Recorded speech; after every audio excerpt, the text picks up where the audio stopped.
Right now, while most investors are distracted by price candles and daily noise, something far bigger is quietly taking shape behind closed doors. Governments are not debating if digital currencies are coming, they are debating who controls the rails. Central banks are racing against time to modernize money itself, and buried inside that race is a technology most people still underestimate, XRP. This video matters because what is being built now will decide which assets are used globally and which are left behind. And if you miss this shift, you miss the real opportunity. Because CBDCs are not just digital cash, they are programmable money tied to settlement speed, liquidity and compliance. And that is where the story truly begins. Central banks face a problem that legacy systems cannot solve. Cross-border settlement is slow, expensive, fragmented and politically sensitive. SWIFT moves messages, not money. Correspondent banking locks trillions in dormant capital. And compliance adds layers of delay that economies can no longer afford. Inflation pressure, geopolitical fragmentation and digital competition are forcing central banks to act faster than ever before. They need a neutral bridge asset that settles instantly, scales globally and integrates with existing systems without tearing everything down.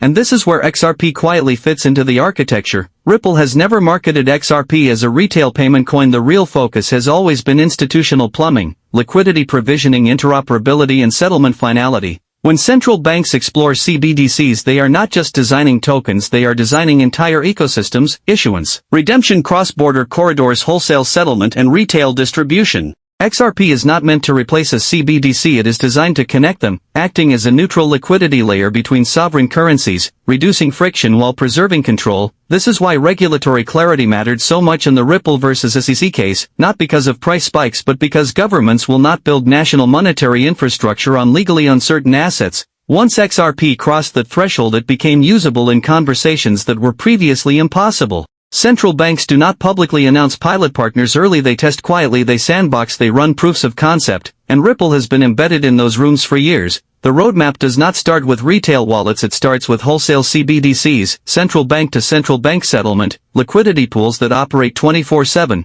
and bridges that can move value without exposing volatility risk. XRP can be used as a transient asset, settling in seconds without being held long-term, minimizing balance sheet exposure while maximizing efficiency. This is exactly what institutions require. Major players are already testing pieces of this puzzle. BIS innovation hubs, IMF working groups and regional central bank alliances are exploring interoperability frameworks. Ripple has participated in multiple CBDC pilot programs across Asia, the Middle East and Europe, not as a headline-grabbing announcement but as infrastructure. Because the winners in this race will not be the loudest, they will be the most embedded. The tension comes from timelines. Central banks move slowly until suddenly they do not. Once standards are finalized, systems roll out quickly. And when that happens, assets that are already compliant, scalable and battle-tested become defaults, not experiments. XRP does not need every country to adopt it directly, it needs corridors to adopt it. Liquidity attracts liquidity, and once a few major settlement pathways activate, network effects accelerate. This is why silence from banks should not be mistaken for disinterest.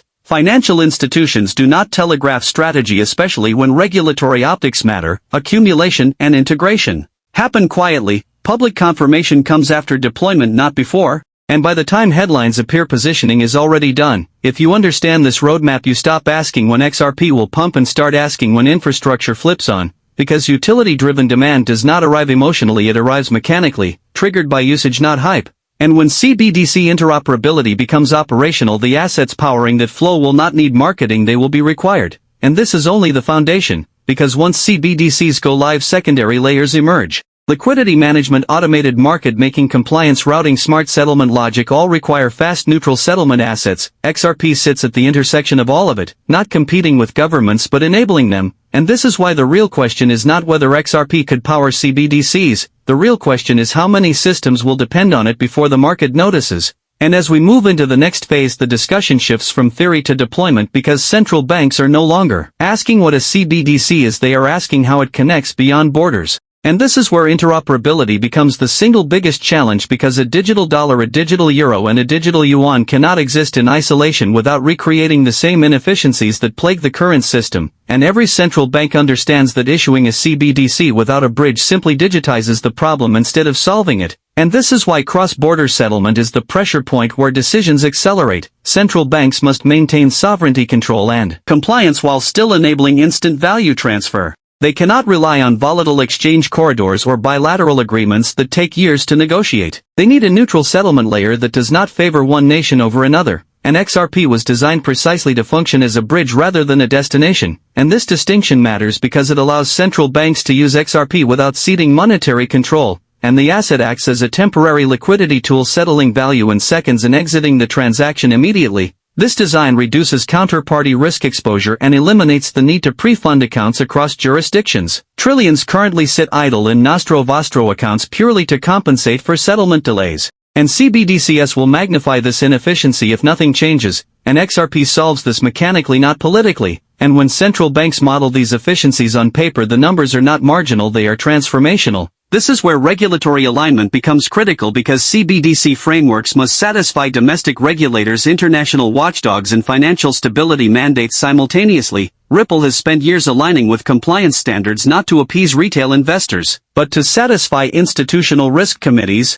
and the outcome of the Ripple versus SEC case removed the largest regulatory roadblock in the United States, and that clarity ripples outward because global institutions watch U.S. precedent closely. Once clarity exists, integration discussions change tone, pilots move into implementation phases, technical teams replace legal teams in meetings, and timelines shorten dramatically. And this is why activity appears quiet publicly while internally momentum increases, and CBDC roadmaps published by central banks often lag real development by months or years. The roadmap for XRP and CBDC systems does not require universal adoption, it requires anchor corridors, a handful of high-volume settlement routes that demonstrate efficiency gains, and once those routes prove reliable, expansion becomes inevitable because no institution wants to be the slowest node in a fast network, and network effects begin quietly then suddenly dominate. Another critical element is programmability. CBDCs introduce conditional payments, tax automation, and policy enforcement at the transaction level, and settlement layers must keep pace without introducing latency.